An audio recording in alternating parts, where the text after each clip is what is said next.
لمن ثم جعلنا له جهنم يصلاها مذموما مدحورا ومن أراد الآخرة وسعى لها سعيها وهو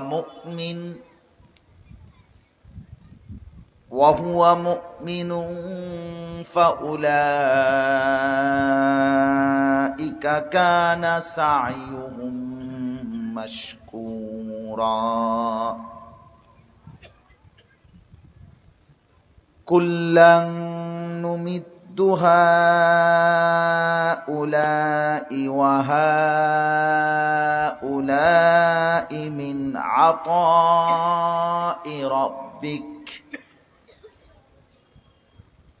وما كان عطاء ربك محظورا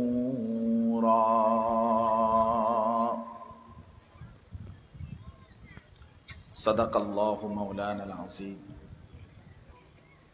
وقال النبي صلى الله عليه وسلم كونوا أبناء الآخرة ولا تكونوا أبناء الدنيا فإن اليوم عمل ولا حساب وغدا حساب ولا عمل اللهم صل على محمد وعلى آل محمد كما صليت على إبراهيم وعلى آل إبراهيم إنك حميد مجيد اللهم بارك على محمد وعلى آل محمد كما باركت على إبراهيم وعلى آل إبراهيم إنك حميد مجيد سبحانك لا علم لنا إلا ما علمتنا إنك أنت العليم الحكيم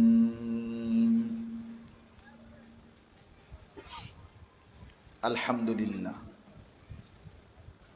আল্লাহ পাক রব্বুল ইজ্জত জুল জালাল ওয়াল ইকরামের ফজল কারাম রব্বুল আলামিনের অপরিসীম ইহসান মেহেরবানি দয়া আল্লাহ তাআলা আমাদেরকে আজ 24 অক্টোবর 2023 রোজ মঙ্গলবার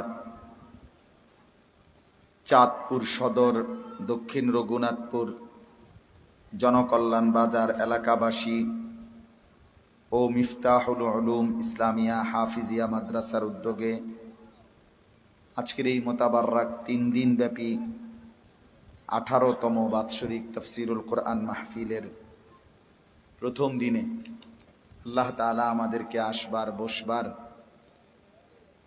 জমা হওয়ার তৌফিক দান করেছেন এজন্য আমরা সকলেই বলি আলহামদুলিল্লাহ আমাদের পরম শ্রদ্ধেয় মুমিন বাড়ি হুজুর দামাত বারাকাতুহুমুল আলিয়া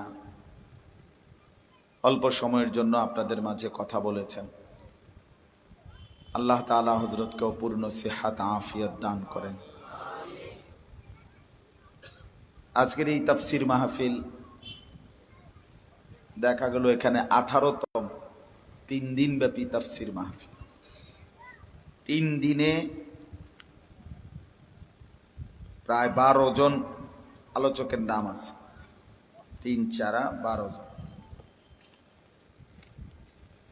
তো আসলে শুরুতেই আমার একটা ছোট্ট খেয়াল এমন সুন্দর আয়োজন যেহেতু ধারাবাহিকভাবে হয় এবং উপযুক্ত ওলামায়ে কেরাম অনেক বাংলাদেশের শীর্ষ পরিচিত সকলের কাছেই পছন্দের শীর্ষে থাকা এমন অনেক ওলামায়ে কেরাম, প্রায় সবার নামই এখানে আছে।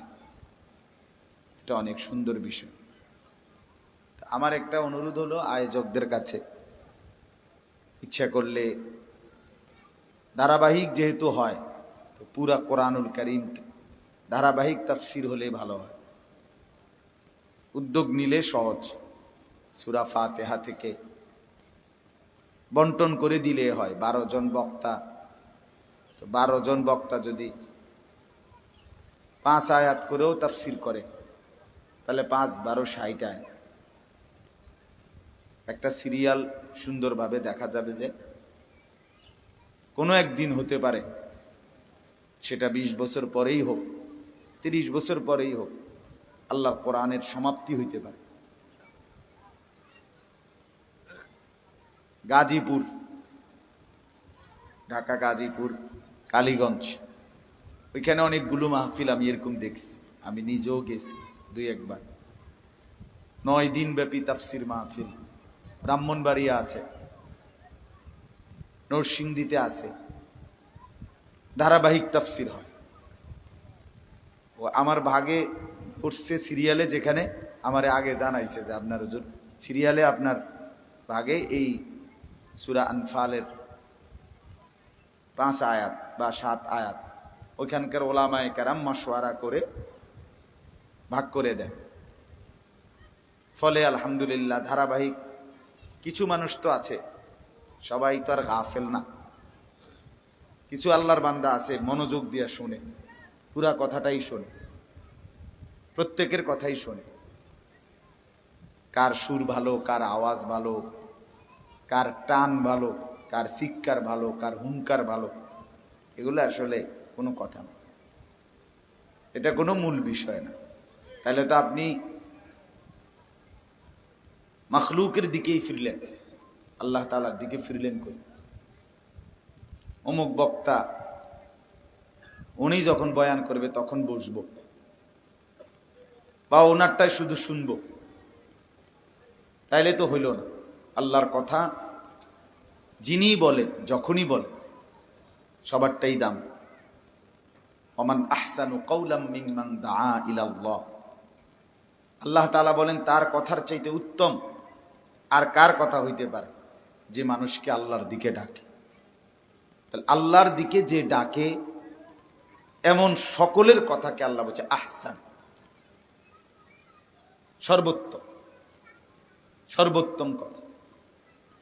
এজন্য এটা সবসময় খেয়াল রাখবেন।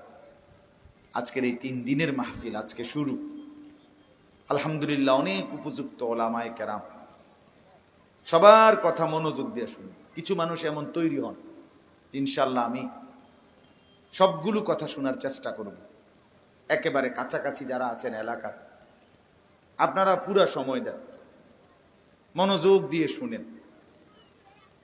পাকিস্তানের বিশ্ববিখ্যাত, সারা পৃথিবী খ্যাত আলেম মুফতি আজম মুফতি শফি রহমতুল্লাহ আলাইহি, যিনি তাফসিরে মাআরিফুল কোরআন যার, তো তার সন্তান হলো গোটা পৃথিবীর শ্রেষ্ঠ আলেম, বর্তমান যুগের সর্বজন স্বীকৃত বিশ্বখ্যাত আলেমে দ্বীন আল্লামা তাকি উসমানী দামাত বারাকাতুহুম। তিনি বলছেন ওনার আব্বার স্মরণে ছোট একটা বই আছে, মেরে ওয়ালিদ মেরে শায়েখ, আমার আব্বা আমার শায়েখ। ওই বইতে আছে যে আল্লামা তাকি উসমানী সাহেব বলেন যে আমার আব্বা মুফতি শফি রহমতুল্লাহ আলাইহি বলতেন, যেখানেই আল্লাহর কথা হয় সেখানে তুমি শত ব্যস্ত থাকলেও 2 মিনিটের জন্য, 1 মিনিটের জন্য একটু কথা হলেও শোনো। আল্লাহর কথা নিজে বললে, পড়লে যেমন নেকি, শুনলেও নেকি। এবং হতে পারে ওই 1 মিনিটের কথার থেকে তোমার জীবন পরিবর্তনের বড় কোনো সম্পদ, অমূল্য হীরামণি মুক্তা পেয়ে গেল। এক কথায় বদলে গেছে এমন অসংখ্য উদাহরণ ইসলামের ইতিহাসে আছে, তারিখের কিতাবে আছে। অসংখ্য ব্যক্তির জীবন এক কথায় বদলেছে। একটা আয়াত দিলে লাগছে, জিন্দিগি বদলে গেছে। একটা হাদিস দিলে লাগছে, জিন্দিগি বদলেছে। হাদিসের জগতের একজন বিশ্ববিখ্যাত মুহাদ্দিস শুবা ইবনুল হাজ্জাজ, আমিরুল মুমিনিন বলা হয়তো ওনাকে হাদিসের জগৎ। ইমাম বুখারী রাহমাতুল্লাহ আলাইহি ওনাদেরও সিনিয়র। তো তিনি বাজারের মধ্যে ডাকাতি, মাস্তানি, চাঁদাবাজি করতেন। খুব দুষ্ট ছিলেন, বখাটে ছিলেন। একদিন বাজারে এক বড় আলেমে দিন, ওই জামানার মুহাদ্দিস রাস্তা দিয়ে যাচ্ছিলেন। তো উনি তুচ্ছ তাচ্ছিল্য করে ওনাকে বলছেন, এ হুজুর, আপনি তো বলে বহুত কিছু জানেন, সে একটা হাদিস কন্ত দিয়েছে, কিতা জানেন? তখন ওই আলেমে দিন মুহাম্মদ ইবনে মাসলামা আল কায়নাবি মুহাদ্দিস, তিনি আল্লাহর কাছে দোয়া করে বললেন, আল্লাহ, দুষ্টমি করে হোক, তুচ্ছ তাচ্ছিল্য করে হোক, তোমার বন্ধুর হাদিসই তো শুনতে চাইছে, আমি একটা বলি, আপনি বরকত দিয়েন। এই কথা বলছে যে, শোনো, আল্লাহ নবী সাল্লাল্লাহু আলাইহি সাল্লাম ইরশাদ করেছেন, আমার ভাই এই হাতে ধরা যাদের মোবাইল, এই মোবাইলগুলো বন্ধ করে দেয়। এই তামসা করলে কোনো লাভ হবে না। এই তামাশায় তামাশায় জীবন শেষ। এই মোবাইল এটা টিপতে টিপতে জীবন শেষ। দুশ্মনে, শয়তানে, বেঈমান, ইহুদি, খ্রিস্টান, এরা আমাদের এই এক হাতে এই এক মোবাইল তুলে দিয়ে পুরা জাতি শেষ। ছোট বড়, বালেগ নাবালেগ, পুরুষ নারী, জিন্দিগি খতম, জিন্দিগি খতম। হাসি, কান্না, আবেগ, অনুভূতি, উঠা বসা, নড়া চড়া, সব কিছু শুধু মোবাইল, শুধু মোবাইল।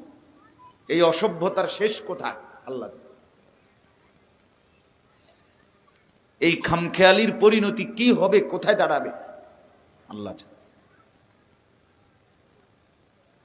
হ্যাঁ, অবহেলা, খামখেয়ালি, অপচয়, অপব্যয় রাজার ভান্ডারও ফুরাইয়া দেয়,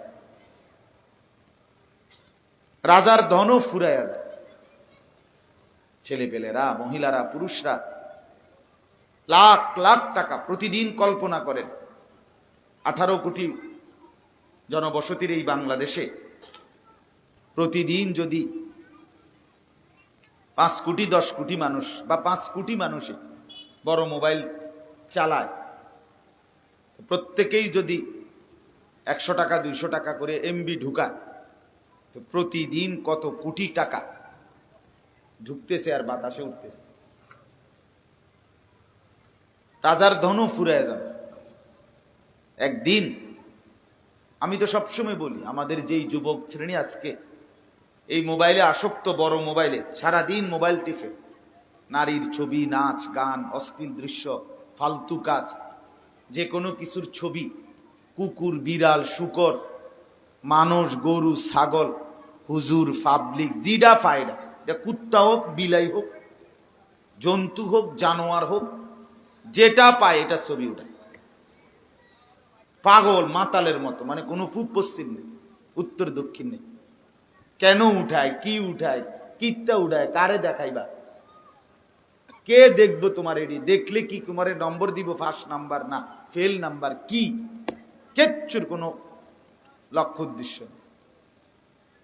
একদিন দেখবেন আপনারা, আমি বললাম, একদিন এরা এই মোবাইলের আসক্তি, এই খামখেয়ালি, টাকা পয়সার এই নিদারুণ অপচয় আমাদের এই প্রজন্মকে বিখ্যাত থালা হাতে উঠাই। আমি বললাম, আমার নামটা মনে রেখেন, আনিসুর রহমান। আমি বললাম বিখ্যাত থালা হাতে উঠাই দিব। একদিন ফকির মিসকিনের মতো মানুষের দ্বারে হাত পা, একটা টাকার জন্য, একটা বন্ডুডির জন্য। হ্যাঁ, নিদারুণ টাকা পয়সার অপচয় হচ্ছে, সীমাহীন সীমাহীন। প্রয়োজন তো প্রয়োজন, জরুরত, কোন দরকার, সেটা তো দরকার। সারাদিন মোবাইল টিপা, এটা দরকার? কথা বলেন না কেন? এই অসভ্যতা কে থামাবে? ছেলেদের এই নোংরামি থামাবে কে? মেয়েদের এই নোংরামি থামাবে কে? কেউ নাই। এই সমাজে কোনো অভিভাবকই নাই। মা বাপ এরা অভিভাবক না, এরা এক বেলা খাবায় আরেক বেলা তারা খায়, এই হিসাব। প্রথম কয়েক বছর হেরা খাওয়ায়, পরের কয়েক বছর ফুতের কামাই নিজে খায়, এই মিলাজিলা খানা। প্রথম আমি খাওয়াইলাম, এখন তুই খাওয়া, বাপ ফুত মিল্লা খানা, মায় জি মিল্লা খানা, এই হিসাব। অভিভাবক কই? অভিভাবক কাকে বলে? খবর মুসলমানের ছেলে মেয়ে পড়ে কি, গায়ে দেয় কি, মাথার চুল মানুষ না জানোয়ার না আফ্রিকার জঙ্গলি, কিচ্ছুর খবর। একবার মা জিজ্ঞাসা করে না, বাবা জিজ্ঞেস করে না, কেউ কিচ্ছু বলে না। আহ, এত অপদার্থ পৃথিবীতে কোন যুগে মুসলমান ছিল না। সব যুগেই গুনাহগার, পাপী, নাফরমান ছিল। একসাথে ব্যাপকভাবে মহামারী আকারে সকলে সংখ্যাগরিষ্ঠ গাফেল কোন যুগে মুসলমান এত ব্যাপক ছিল। ছিল এক গ্রামে অসৎ বেড়ি একজন আছিল, এক গ্রামে বখাটে ফোলায় দুইজন আছিল। মানুষে চিনত, নম্বরওয়ালা চিনত, তে অজাত, তে অসৎ। দৌড়ও তার কথা মাইত না, এরকম দুই চারজন থাই, এমনি কইতো না আগে মানুষে। এখন এখন হালাত কোথায়? এই জন্য বললাম, আসলে আমি আফসুস করে মাঝে মাঝে দুঃখে বলি এ কথাটা। একজন মুসলমান বাবা মা জীবিত থাকতে তার সন্তানের চুল জানোয়ারের মতো, এটা মা বাপ একবার জিজ্ঞেস করবে না? একজন মা বাপ জীবিত থাকতে তার ছেলেটা 6 মাসে 1 বছরে কোনোদিন তার ঘরে ঘুমাইয়া ফজরের নামাজ পড়ে না, কোনোদিন মা বাপ একবারও বলবে না, চোখের পানিও ফেলবে না, কোনো চেষ্টা করবে না, কোনো যুদ্ধ করবে না, এমনি ছেড়ে দিলে? এটা সমাজ? এটা বুঝি পরিবার? এটা বুঝি অভিভাবক? পান খায় বা বাপসাপ দেখলে মনে যেন সুখের রাজ্যে বসবাস করতেছে। এক একজনের পানখানা দেখলে, চা খায়, বন খায়, বিড়ি খায়, চা দোয়ানের গপ শুনলে মনে করবেন আমরা যেন সুখের সাগরে ভাসতেছি, সুখের সাগর। কেন আসছি, কোত্থেকে আসছি, কে পাঠাইছে, কোন করণীয় আছে কিনা, হ্যাঁ, কিচ্ছুর কোনো আলাপ নাই। জেডাও মাতে না, চাচাও মাতে না, ফুতাইতেও মাতে না, কেউ কোনো শব্দ নাই, কেউ কোনো আওয়াজ নাই, শুধু ভাত মাছ চাল ডাল, বিদেশ টাকা পয়সা, হ্যাঁ, খানা খাদ্য, বাজার সদাই, মাছ গোস্ত, এই নিয়ে আলোচনা, এই নিয়েই পর্যালোচনা। এটা বেশি অধপতন, আমাদের বেশি অধপতন। আমাদের সামাজিক বিপর্যয় ভীষণ, পারিবারিক বিপর্যয় ভীষণ, অনেক বেশি।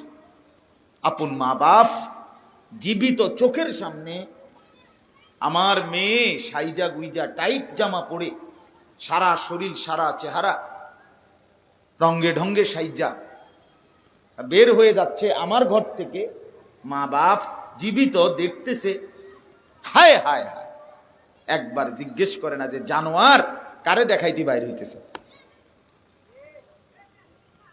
তোর এই রূপ যৌবন কে দেখবে? হ্যাঁ, চাঁদপুর মার্কেটে গিয়ে সদরে কারে দেখাইবা? কোন জানোয়ারদেরকে দেখাইবার জন্য যাচ্ছ? তোমার এই যৌবন? বেঁচে থাকার অর্থ কি? আমি বাপ হওয়ার লাভ কি? আমি মা হওয়ার অর্থ কি? আমার জীবনের আছেটা কি? ইজ্জত যার নাই তার আছে কি? যার ঘরে পর্দা নাই, যার মেয়ের সতীত্ব নাই, যার স্ত্রীর সম্ভ্রম নাই, হ্যাঁ, তার আর আছে কি? তার আছে কি? ফাঙ্গাসের তেলাপিয়া বুঝি জিন্দিগি? হ্যাঁ, কি মিয়া, জীবন মানে ফাঙ্গাস তেলাপিয়া না? ফার্মের মুরকার কক মুরকা, এই জীবন?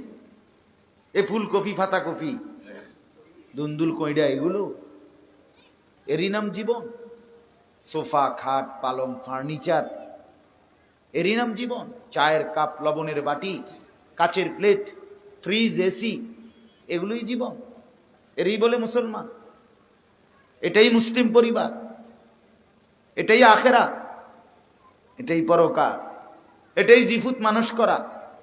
এটাই সংসার সাজানো? না, আপনি জিফুত মানুষ করছেন না সোফা বানাইছেন, এটা না করে কথা বলেন না। জিফুত মানুষ করলে নামাজ পড়ে না কেন? আর নামাজ না পড়লে এটা কি মানুষ হয়েছে? কথা বলেন না। ঘরের 6 জন ছেলে মেয়ে, স্ত্রী, ছেলে মেয়ে, একজনও আল্লাহর কোরআন সহি শুদ্ধ পড়তে পারে না, আপনি কিতা মানুষ করছেন? কি সংসার করছেন আপনি? হ্যাঁ বলেন না। বলে শুনে না, তো না শুনলে আপনি আমনের ভূত, আমনের বউ কিতা বিয়ে করছেন আপনি? জি ভূত মানুষ করলেন, আমনের সামনে বড় হইলো, শুনে না। কোন বছর থেকে শুনে না? এই বাচ্চাটা যখন 4 বছর বয়স তখনও শুনে নাই, বাচ্চাটার বয়স যখন 6 বছর তখনও শুনে না। এটি বুঝি কথা? আমরা বুঝি না? বলেন না, এই কথা বললে চলবে? শুধু শুনে না। কি শুনে না? কখন থেকে শুনে না? কখন থেকে? একজন পুরুষ, তার বয়স 40 বছর, তার ছেলেটার বয়স 6 বছর, 10 বছর, 10 বছরের বাচ্চা শুনে না, তো আমনের কোনো শাসন করার অধিকার নাই?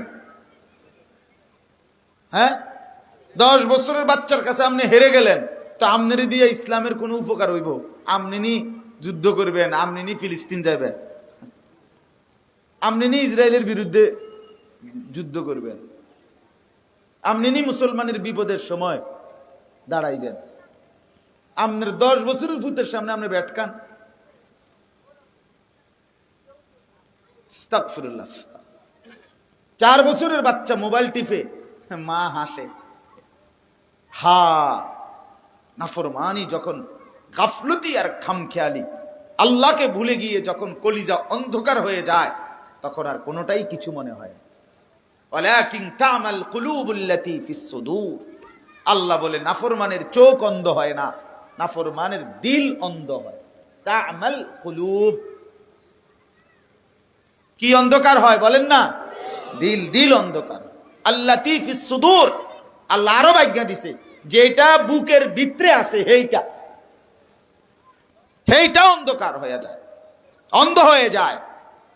জীবন মানে খানা, ফুদ বিদেশ আলহামদুলিল্লাহ, বাইক বিল্ডিং আলহামদুলিল্লাহ, মাইয়া জামাই পয়সাওয়ালা আলহামদুলিল্লাহ, খালাস।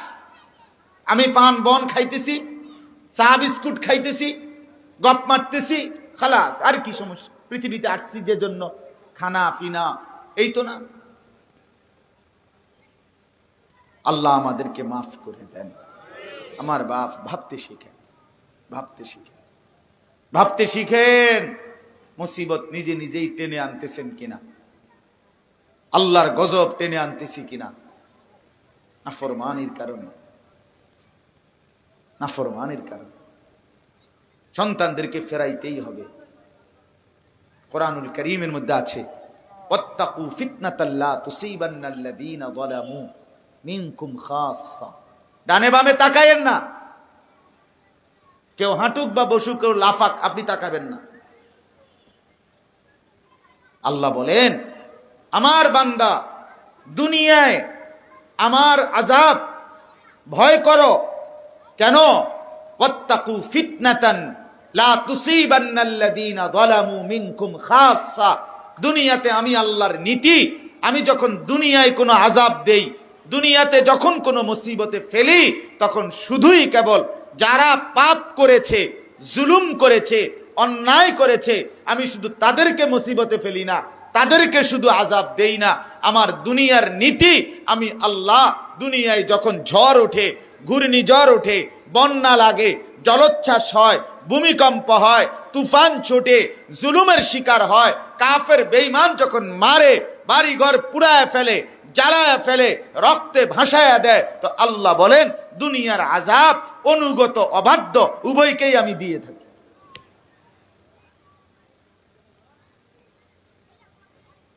সেজদাওয়ালাও সেজদা ছাড়াও। অতএব তুমি তোমার বেঁচে থাকার স্বার্থে, তুমি নামাজি ঠিক আছে, কিন্তু তোমার বেঁচে থাকার স্বার্থে, তোমার ভালো থাকার স্বার্থে তুমি নাফরমানকে ফিরাও, হয়তো সে তোমার, সেও বরবাদ হবে, তোমারও ভেঙে দিবে। কথা বুঝছেন কিনা? ওই ড্রেজারের বালুর মতো, ড্রেজারের বালু বুঝেন না, ক্ষেত তো কাটছে আবার আটটাই, কিন্তু মাটি এই পরিমাণ উঠেই লাইছে ড্রেজার দিয়া, সাইডের 3 ক্ষেত 10 ক্ষেত লইয়া ফিরে গেছে। ঠিক কিনা বলেন না কেন? ড্রেজার নিষিদ্ধ করে কেন? ড্রেজার নেগা কেন? এই কারণে, অর্থাৎ আমার 10 শতক আমি মাটি কাটছি, এটা তো সমস্যা ছিল না, কিন্তু সমস্যা হয়েছে তো আপনি যে সময় মাটি টানে শুরু করেন, তখন তো লগের আরো 100 শতক কি ডাইবা যায়, ভাঙ্গা যায়। আমার সন্তানদের এই জুলুম, এই অপরাধ, যুবকদের এই বেহায়াপনা আমাদের প্রত্যেককে মুসিবতে ফেলবে, কোনো সন্দেহ নাই, কোনো সন্দেহ নাই। আল্লাহ তাআলা আমাদেরকে বুঝ দান করেন। চলেন বাপ, আমি ওই কথাটা শেষ করে দেই, একটা কথা থেকে চলে গেছি। মোবাইল মানে আপনি ওয়াজ না, খোদার ঘর মসজিদে, আল্লাহর ঘর মসজিদে নাফরমান বসে ডাকাইতে, ওইখানে পর্যন্ত মোবাইল টিপে,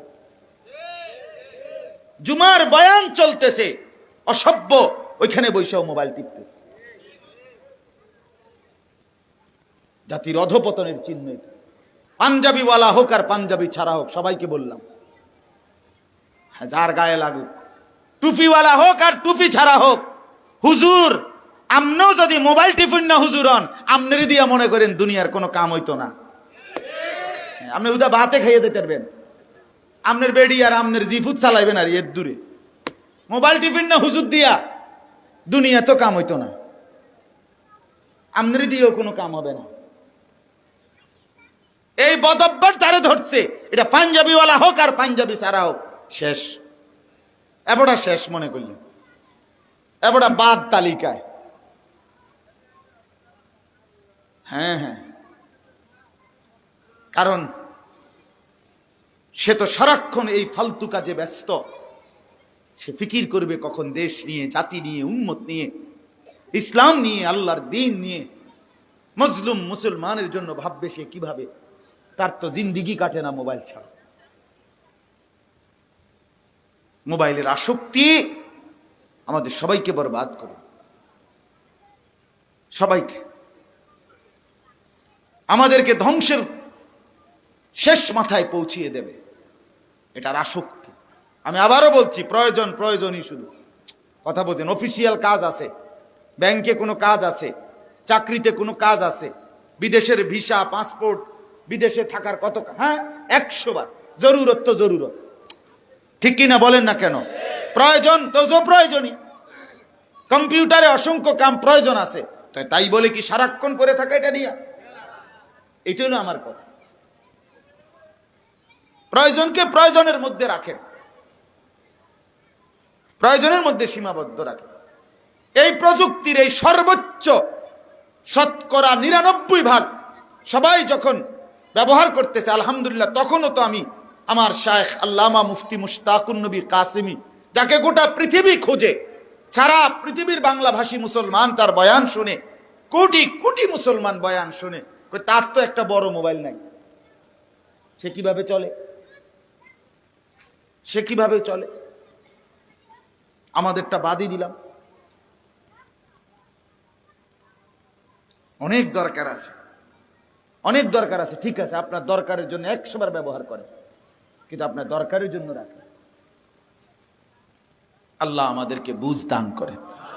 তো ওই মুহাদ্দিস মুহাম্মদ ইবনে মাসলামা আল কানাবি রহমাতুল্লাহ আলাইহি, মনে আছেনি? ওই বাজারের সাঁদাবাজ, বাজারের ক্যাডার, মাস্তান, উনি পোলাফাইন লইয়া আড্ডা দেয়, দুষ্টামি করে, সন্ত্রাসী করে, শুবাহ ওনার নাম। তো উনি বলছে, আর উনি বলছে, বাবা শোনো, একটা হাদিস শুনাই, তুমি একটা হাদিস শুনতে চাইছো। নবীজি সাল্লাল্লাহু আলাইহি সাল্লামের একটি হাদিস হলো, নবীজি বলেন, ইজা লাম তাস্তাহি ফাফআল মা শি'তা, অথবা ফাসনা মা শি'তা। নবীজি বলছেন, যখন তোমার লজ্জা নাই, যখন তোমার কি নাই, তো যা ইচ্ছা তাই কর। যা, তোর যখন শরমে নাই, যা বেটা পেছা দিয়ে ফির তোর কোয়াল, তুই যেটা মনে করে, তুই আটটা মুত, নইলে বইয়া বইয়া মুত, নইলে তুই চলতে চলতে টাইম মুত, তোর আর কি, তোর তো শরমে নাই। বেশরমে খাড়াইয়া মুতলেই কি, বইয়া মুতলেই কি, আর আটতে আটতে মুতলেই কি? হে তো প্রথম সিদ্ধান্ত হলো আমার কোনো কি নাই, শরমে নাই। বুঝছেন না কথা? বেহায়া নারী, তে তো শরমে নাই বেড়ি। এ বেড়ির এবারে জোয়ানে দেখলেই কি, বুড়াই দেখলেই কি, মানুষে আসলেই কি, টিটকারি দিলেই কি, ইটকারি মারলে কি, বেড়ির তো শরীরে কোনো শরমে নাই। এই জন্য নবী বলেন, যখন লজ্জা নাই, যা মন চায় তাই করো। এই কথাটা বলতেই উনি চলে গেছেন। শুআবা ইবনুল হাজ্জাজ তিনি বসে গেছেন। তো সাথের ছেলেপেলেরা বলল, ওঠেন না, চলেন, বইয়ে রইলেন। তখন তিনি বললেন, শোনো, তোমরা কি বুঝছো নবী সাল্লাল্লাহু আলাইহি সাল্লাম এই হাদিস কাকে বলছে? বুঝেন নাই কথা? কাকে বলছে? কয় না, বুঝি নাই। হাই, বুঝো নাই, আল্লাহর নবী তো এই হাদিস আমাকে বলছে। নবীর এই হাদিস তো আমার জন্য, আমারে না কোনো শরম নাই, যার ফলে আমি বাজারে যা ইচ্ছা তাই করি। এক দোয়ানের বুট, আরেক দোয়ানের মুড়ি, আরেক দোয়ান থেকে কাঁচা মরিচ, আরেক দোয়ান থেকে ধনিয়া পাতা, আরেক দোয়ান থেকে সরষের তেল। কথার কথা বুঝাইলাম আর কি। এক একখান থেকে এক এক নিয়া নিজে খাই দাই, মাস্তানি করি, চাঁদাবাজি করি, আমার তো শরম নেই। এই তখন চিৎকার করে বলছে, আল্লাহ, দিলাম ছেড়ে, সাপ ছেড়ে দিলাম। পরবর্তীতে উনি এই হুজুরের কাছে গিয়ে হাদিস পড়া শুরু করছে। ওই জামানার সর্বশ্রেষ্ঠ মুহাদ্দিস হইছে এই যুবক, বাজারের চাঁদাবাজ ছেলেটা।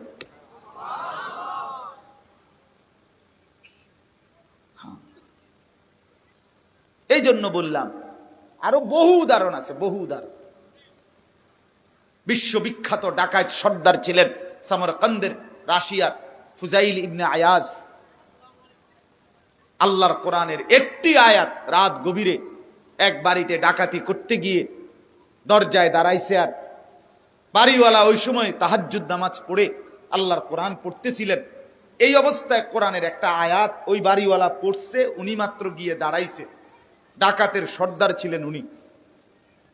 আল্লাহর কোরআনের আয়াত পড়ছে, আলাম ইয়ানি লিল্লাযীনা আমানু আন তাখশা কুলুবুহুম লিযিকরিল্লাহ।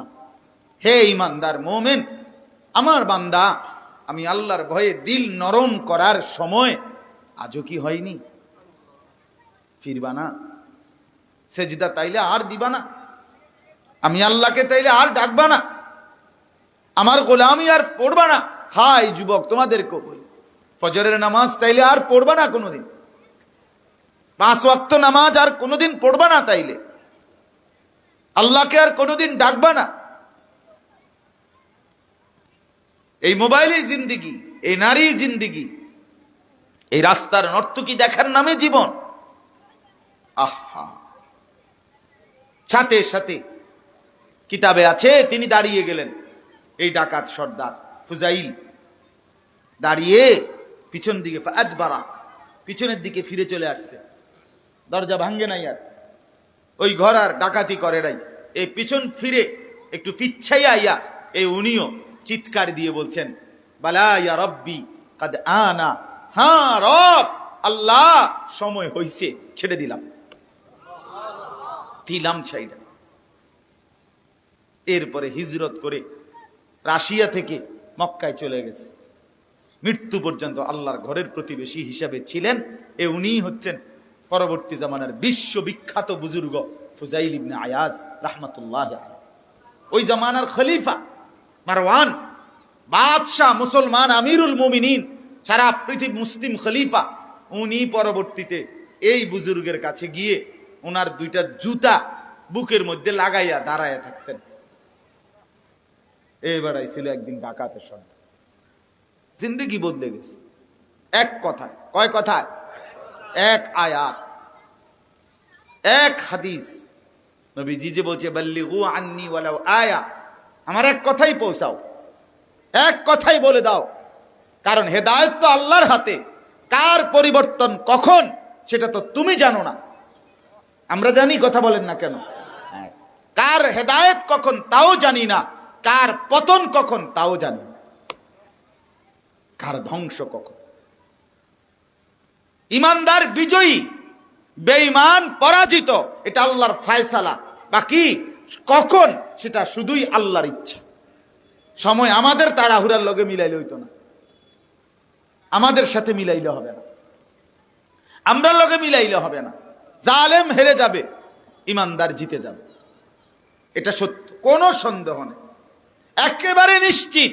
ফিলিস্তিনের মুসলমান, গোটা পৃথিবীর মুসলমান, ফিলিস্তিন জিতবেই জিতবে, ইসরায়েল হারবেই হারবে, বেঈমান ইহুদি হেরেই যাবে, কোনো সন্দেহ নেই, কোনো সন্দেহ।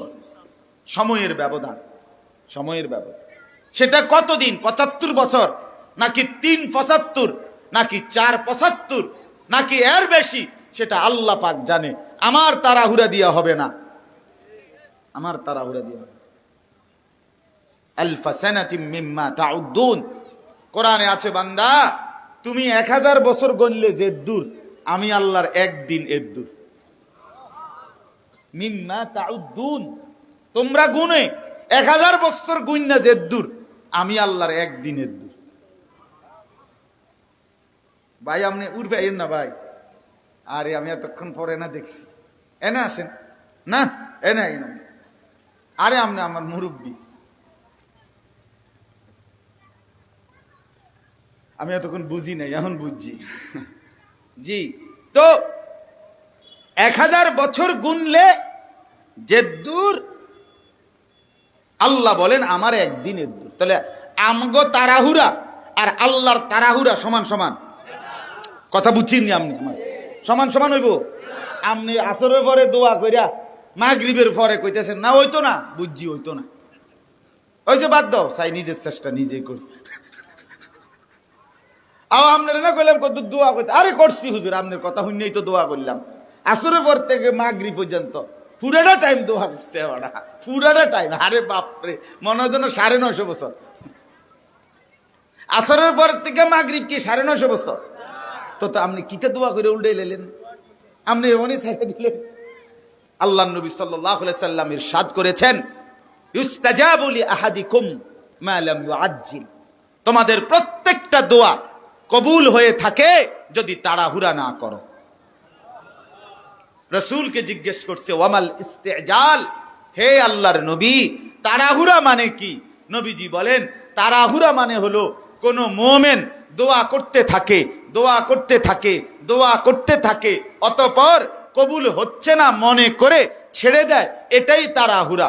তার মানে আমার হায়াত যদি 90 বছর হয়, আমার হায়াত যদি 900 বছর হয়, আমি যেহেতু ইমানদার, আমি যেহেতু মুমিন, আমার আল্লাহ কাছে আমাকে বলতেই হবে, চাইতেই হবে, একদিন, 1 ঘন্টা, কোনো মাস, কোনো সপ্তাহ আমি বাদ দেওয়া যাবে না।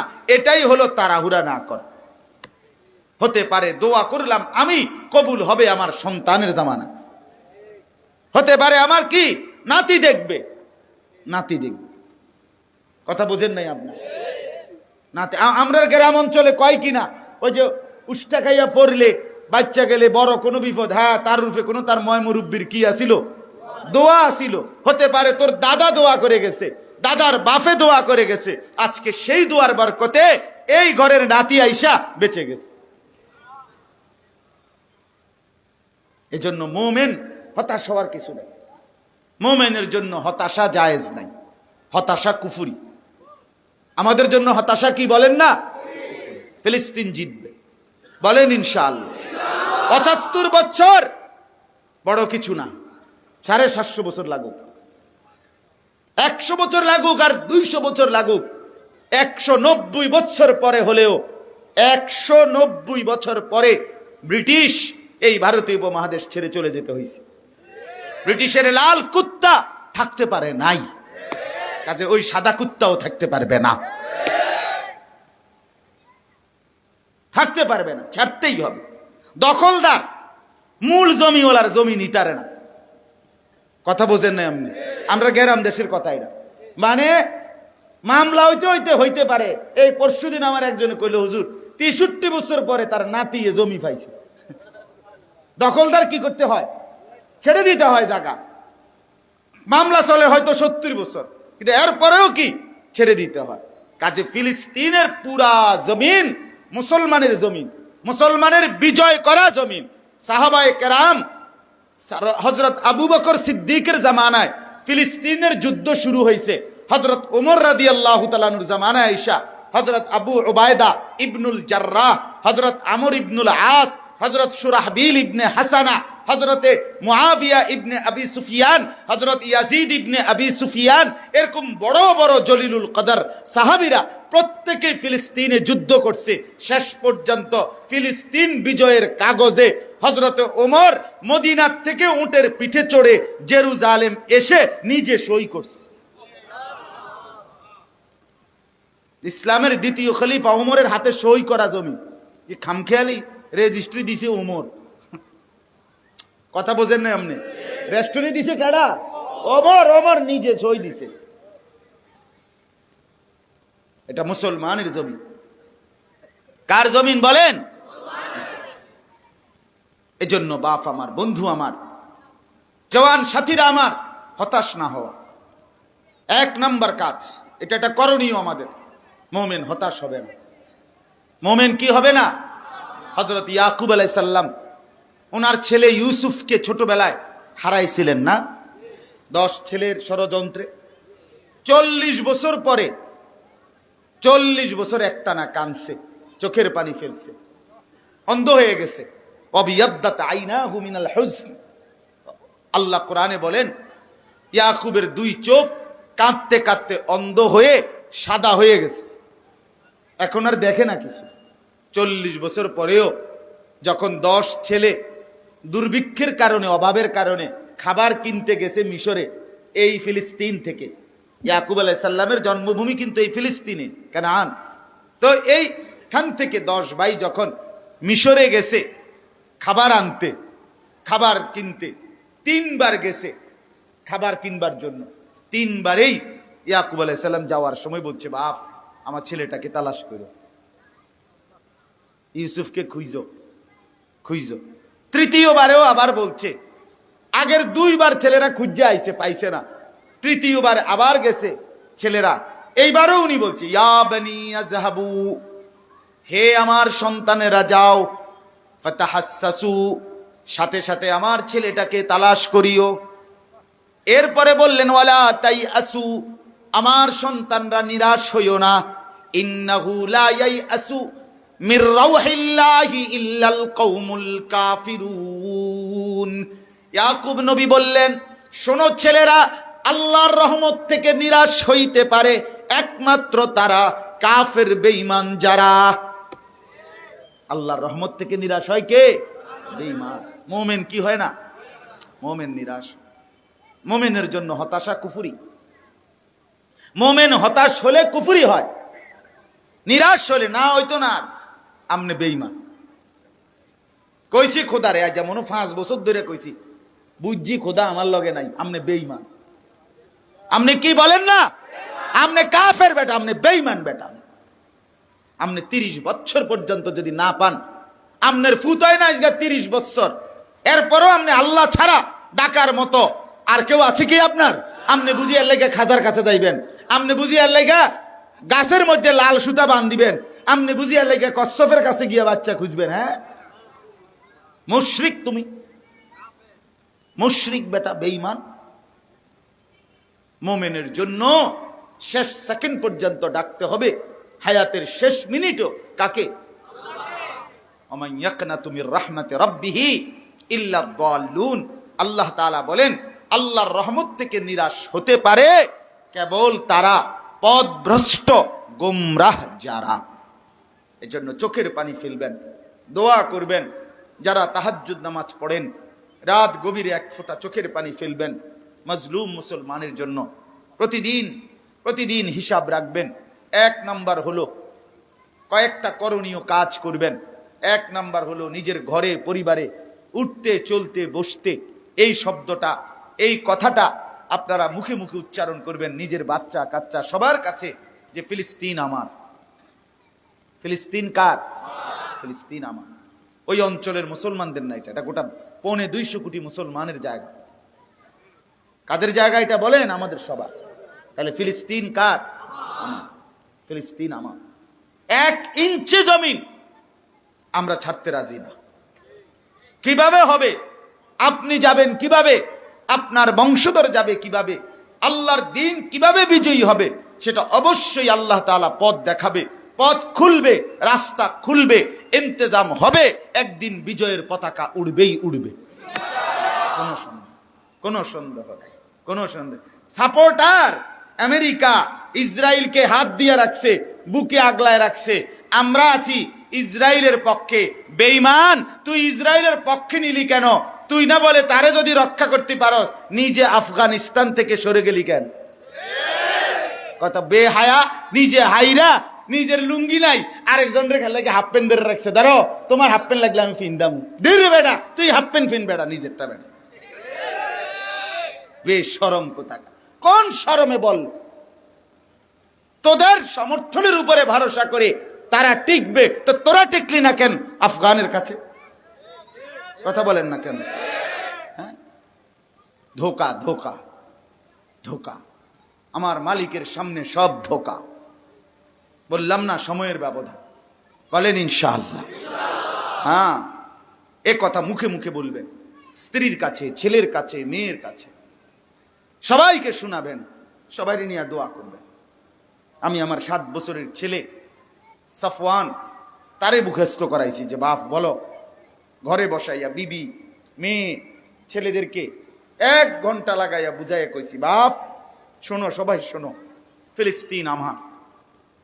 ছেলেকে বলছি আব্বা তুমি বলো, ছেলেকে বলছি বাপ তুমি মনে রাখবা, হয় আমি জান দেব, নয় তুমি জান দিবা, কিন্তু মুসলমানের জমিন ছাড়বা না। কিভাবে হবে? তুমি রেডি থাকো, আমিও রেডি আছি। কথা বলেন না কেন? আমরা রেডি আছি না? আমরা সুযোগ পেলে যুদ্ধ করব না? আমরা আল্লাহর জন্য জান দেব না? বলেন ইনশাআল্লাহ। এই জোরসে বলেন ইনশাআল্লাহ। ফিলিস্তিন কার বলেন? আবার বলেন কার? আবার বলেন কার? আমার, আমার, আমাদের।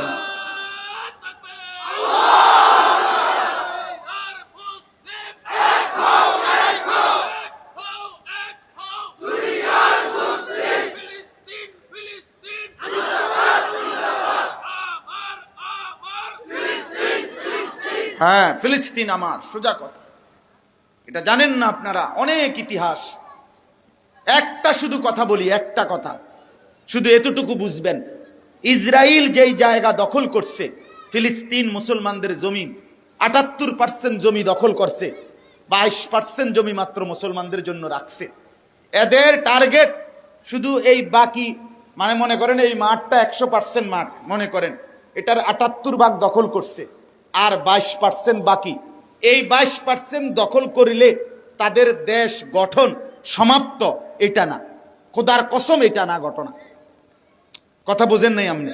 কথা এটা না, কথা হলো তাদের স্পষ্ট ফিলিস্তিনের, আরে ইসরায়েলের পার্লামেন্ট, সংসদ ভবনের নাম হলো নেসেট। তাদের পার্লামেন্টের দরজায় বড় করে আঁকা আছে। তাদের পাদ্রী, ধর্মযাজক, তাদের নেতাদের বক্তব্যে হাজার হাজার বার, শত শতবার বলছে যে ইসরায়েল হবে দি গ্রেট ইসরায়েল, মহারাষ্ট্র।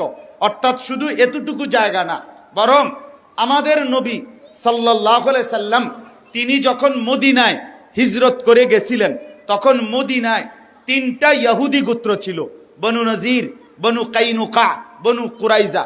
আমাদের নবী মদিনার থেকে এই 3টা ইহুদি গোত্রকে বিতাড়িত করে দিয়েছিলেন খায়বারে। 7ম হিজরিতে নবীজি আবার যুদ্ধ করে খায়বার বিজয় করছেন, সেখান থেকেও তাড়াইয়া দিছেন ইহুদিদেরকে। এরপরে আমাদের দ্বিতীয় খলিফা হযরত উমর রাদিয়াল্লাহু তাআলা আনহু, উনি ঘোষণা দিছেন, নবীজির সেই সিদ্ধান্ত ছিল ইহুদিদেরকে আখরিজুল ইয়াহুদা মিন জাজিরাতিল আরব, ইহুদিদেরকে আরবের সীমানা, মুসলমানের সীমানা থেকে তাড়িয়ে দাও, বের করে দাও।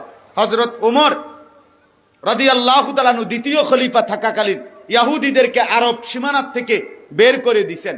একেবারে এলাকা ছাড়া করছেন। এই ইউরোপ থেকে 1909 খ্রিস্টাব্দের পরে তারা জমি কিনে প্রলোভন দিয়ে সেকুলার ধর্মনিরপেক্ষ মতবাদের শাসকদের কাছ থেকে কৌশল করে এখানে অল্প কদ্দুর জমি কিনছে, মানে বাস্তু ভিটা নাই এই কথা বলে যে কদ্দুর থাকবো ওই গুচ্ছ গ্রামের মতো সে কৌশল করে সংগ্রহ করতে করতে একদিন কথা নাই, বার্তা নাই, আন্দোলন নাই, সংগ্রাম নাই, মিছিল নাই, মিটিং নাই, কিচ্ছু নাই। একদিন বলতেছে 1948 সালের 14ই মে ঘোষণা দিয়েছে ডেভিড বেন গুরিয়ান, ইহুদিদের বড় নেতা, যে এটাই আমাদের রাষ্ট্র, এটা আমাদের পবিত্র ইসরায়েল রাষ্ট্র। আশ্চর্য কথা, জমি নিলা থাকবা কইয়া অন্ডাবার দেশ হবে কেন? সেই থেকে তাদের ঘোষণা 1948 সন থেকে তাদের ঘোষণা, আমরা এদ্দুর দখল করলাম। এদ্দুর থেকে নিয়ে ফিলিস্তিন হলো আরবের লাস্ট মাথা, আরব সীমান্তের শেষ মাথা হলো কি, কথা বুঝছেন কিনা? আর তাদের কথা হইল এখান থেকে শুরু করে আমরা আমাদের রাষ্ট্র হবে কদ্দুর, ইহুদিদের রাষ্ট্র। একদিকে মিশরের নীল দরিয়া পর্যন্ত, আরেকদিকে ইরাকের বাগদাদের, ইরাকের ফোরাত নদীর তীর পর্যন্ত, আরেকদিকে মুহাম্মদের মদিনা পর্যন্ত। কেন? কারণ মুহাম্মদ সাল্লাল্লাহু আলাইহি সাল্লাম তিনি সে আমাদের বাপ দাদা পূর্বপুরুষকে এই মদিনার থেকে তাড়াইছে, খায়বার থেকে তাড়াইছে। আমরা ওইটা পর্যন্ত দখল করলে এরপরে হবে আমাদের রাষ্ট্র। তাহলে যদি এখানে টিকে যায় ইসরায়েল, ফিলিস্তিনের মুসলমান যদি হেরে যায়, এই জমিন যদি শেষ পর্যন্ত দিয়ে দিতে হয়, তাহলে শুধু এতটুকু জায়গার মুসলমান নির্যাতিত হইবে এটা না, বরং গোটা পৃথিবীর 250 কোটি মুসলমানের অস্তিত্ব নড়ে উঠবে। আমার কলিজা, আমার ইমান, আমাদের কোটি মুসলমানের হৃদয়ের ধন নবী মুহাম্মদুর রাসূলুল্লাহ সাল্লাল্লাহু আলাইহি সাল্লামের রওজা মোবারক অনিরাপদ হয়ে যাবে, অরক্ষিত হয়ে যাবে। কথা বুঝছেন? আপনি চাইবেন কিনা বলেন আমার রাসূলুল্লাহর রওজা, আমার নবীর পবিত্র শহর মদিনা ধ্বংস হয়ে যাক? তাহলে এটা আমরা সমর্থন করতে পারি? আমরা এর ব্যাপারে জন্য ফিলিস্তিন ইস্যু রোহিঙ্গা ইস্যু না, ফিলিস্তিন ইস্যু কাশ্মীর ইস্যু না, ফিলিস্তিন ইস্যু অন্য ইস্যু না, বরং ফিলিস্তিন হলো শুধু মুসলমান মার খাচ্ছে এটা না, ফিলিস্তিনের মাটি নিয়ে অস্তিত্বের প্রশ্ন। কথা বুঝছেননি আপনি? ফিলিস্তিন ইস্যু আরো গভীর ইস্যু। এরা যদি এখানে টিকে যায় তাহলে এরা বাড়তে থাকবে, বাড়তে বাড়তে একদিন, আপনারা জানেননি সুলতান নুরউদ্দিন জঙ্গি রহমতুল্লাহর আমলে একবার, আপনারা অনেকেই জানেন এটা, যে ইহুদিরা নবীজির পবিত্র লাশ মুবারক মদিনার থেকে চুরি করতে চাইছিল। কেন? প্রশ্ন হলো কেন? কারণ হইল মুহাম্মদ সাল্লাল্লাহু আলাইহি সাল্লাম তাকে যদি মদিনার থেকে সরায় দেওয়া যায় তার লাশ, তো পৃথিবীর কোটি মুসলমান আর মদিনা যাবে? কিতাম যাবো আমি মদিনা, আর আমি কি লেগে যাবো এ খরচা করতাম? কথা বলেন না? সেখানে আমার রাসূল আছেন, এজন্যই তো আমাদের হৃদয়ের এত চাওয়া, ঠিক কিনা বলে? তাহলে ওই সময় থেকে তাদের ষড়যন্ত্র, তারা এইভাবে ছেড়ে দিবে না। এজন্য বাপ প্রত্যেকে নিজের স্ত্রী সন্তান, ছেলে মেয়ে, নিজের আশপাশ প্রত্যেকের কাছে এই শব্দের নাম পরিচয় এমন যেন না হয় একদিন জালেমের জুলুম বেড়ে গেল, আমনেই জানেন, শুধু আমনের বউ কিচ্ছু জানে না, আমনের ছেলে কিছু জানে না, আমনের মেয়ে কিছু জানে না, সেদিন দৌড়তে শুরু করিলে জালেম আর কাফের আর বেঈমানের আঘাতের কারণে, তাইলে বিবি বাচ্চা যদি না জানে, এরাও যদি না বুঝে, তো এরা পরবর্তী মুসিবতের জন্য প্রস্তুতি নিবে কিভাবে?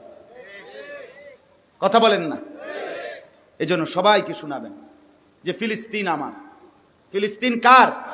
আমার, আমাদের না, আমার। ফিলিস্তিন আমার অস্তিত্ব।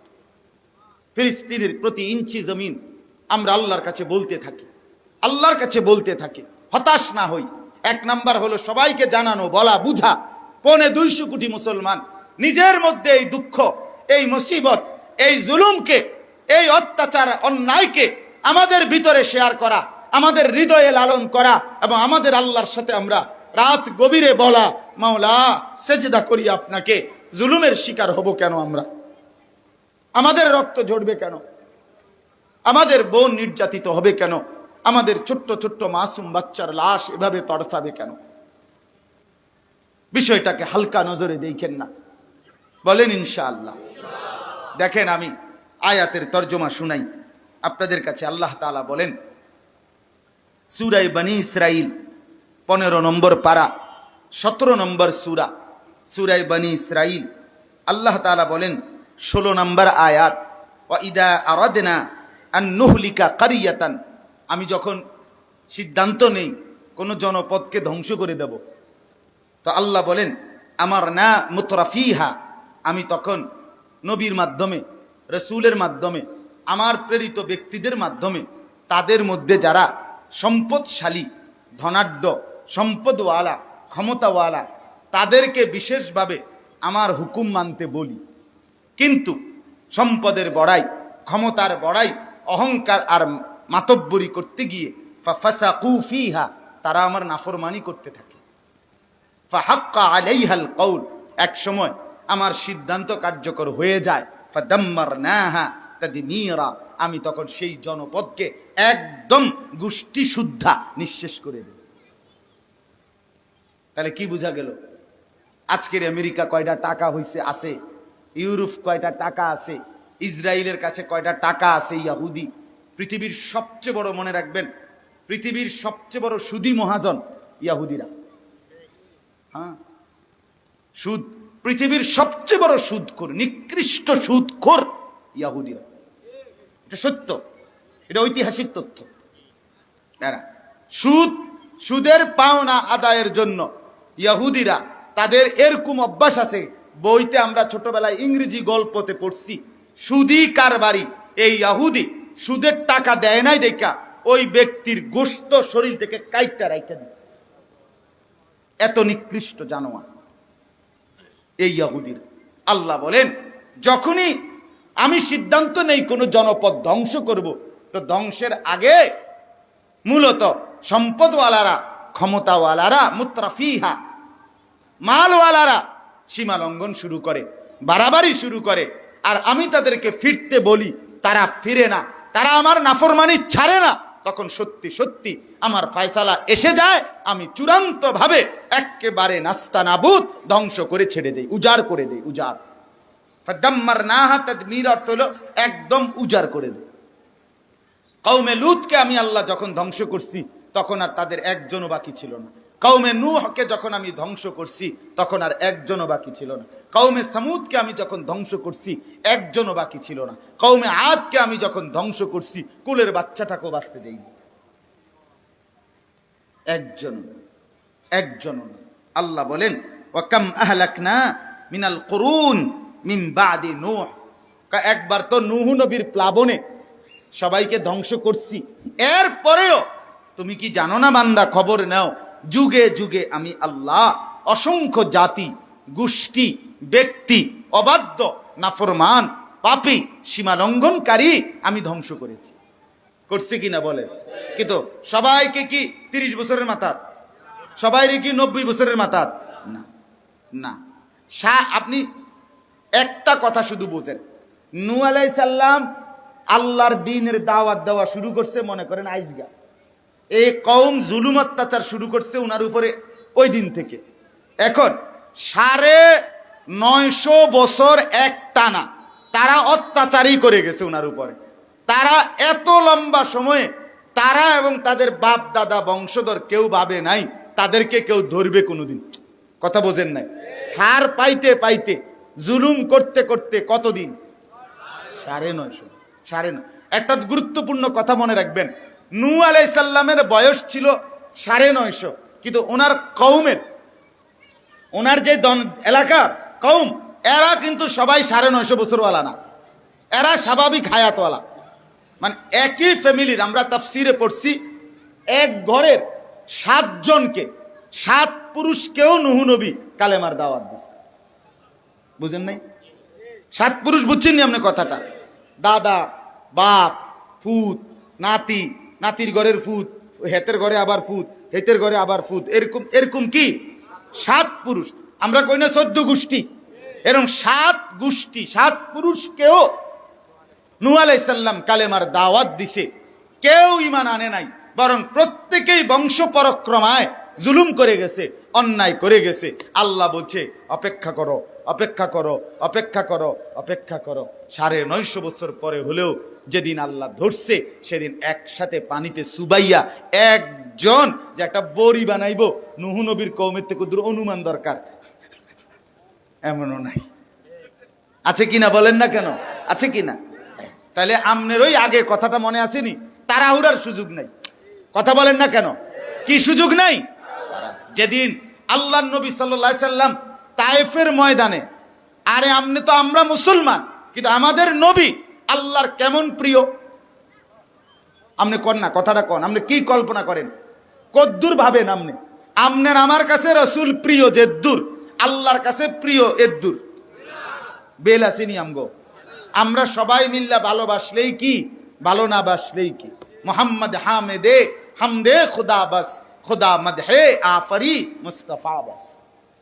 আল্লামা ইকবাল বলছে মোহাম্মদ তার আল্লাহর প্রশংসা যা করছে এটাই যথেষ্ট, আল্লাহ তার বন্ধুরে যা প্রশংসা করছে এটাই যথেষ্ট। তাহলে সেই নবী, আচ্ছা বলেন, সেই নবী যখন তায়েফের ময়দানে রক্তে রঞ্জিত, পুরাটা দেহ রক্ত পড়তে পড়তে পা মোবারক জুতার সাথে রক্তে জমাট বাইদা লাইগা গেছে, আমরা হযরত মাওলানা তারেক জামিল সাহেবের বয়ানে আমি শুনছি যে 7 আসমানের ফেরেশতা চিৎকার দিয়া কাঁইদা উঠছে, আল্লাহ এটা কি হচ্ছে, ইনি না আপনার বন্ধু মাওলা, আপনি কেমনে সইতেছেন, আপনি কেমনে সইতেছেন? হায় আল্লাহ, আপনার বন্ধু এভাবে রক্তাক্ত। আমরা কিতাবে পড়ছি মক্কার কুরাইশের নেতা উতবা, কি নাম? এই উতবা নবীজির এই রক্তাক্ত দেহ নিয়ে তায়েফের ময়দান থেকে যখন ফিরে আসতেছিলেন, নাখলা নামক জায়গায়, এখানে একটা খেজুর আঙ্গুরের বাগান ছিল উতবার। এই উতবা ঘটনাচক্রে তখন বাগানে ছিল। এই উতবা নবীজির এই রক্তাক্ত সারা শরীরের রক্ত ঝরা দেহ দেখছে। নবীজি আইসা বাগানের এক পাশে বসছে, কিতাবে লিখছে উতবা তখনও কালেমা পড়ে নাই, পরেও কালেমা পড়ে নাই।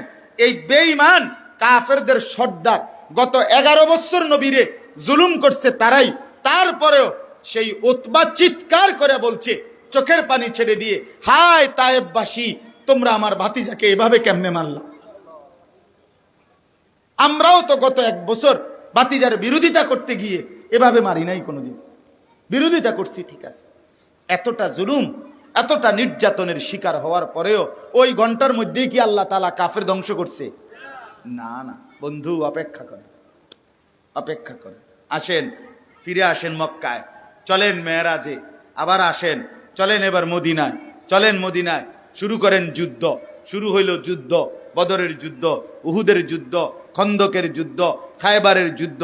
চলতে চলতে 8ম হিজরিতে গিয়ে আল্লাহ তাআলা নবীজির ইন্তেকালের মাত্র 3 বছর আগে আল্লাহ তাআলা মুসলমানের মক্কা বিজয় দান করলেন, চূড়ান্ত বিজয় দান করলেন। আল্লাহ বলছে ইযা জাআ নাসরুল্লাহি ওয়াল ফাত ওয়া রাআইতান নাসা ইয়াদখুলুনা ফি দীনিল্লাহি আফওয়াজা। তাইলে হতাশ হওয়ার সুযোগ নেই, আল্লাহর ওয়াদা এটা। আমরা এখানে দেখলাম আল্লাহ বলেন আমি ধ্বংস করব। আমি ইতিপূর্বে ধ্বংস করেছি নাফরমান, এখনো করব, এখনো করব। করবে কিনা বলেন না? করবে কিনা বলেন? তাহলে ইসরায়েলের ইহুদিরা বেঈমান, এতে কোনো সন্দেহ আছে? এরা কাফের, এতে কোনো সন্দেহ আছে? এরা সীমা লঙ্ঘনকারী, এতে কোনো সন্দেহ আছে? এরা জুলুমবাজ, এটা ব্যাপারে কোনো সন্দেহ আছে? এরা দখলদার, এতে কোনো সন্দেহ আছে?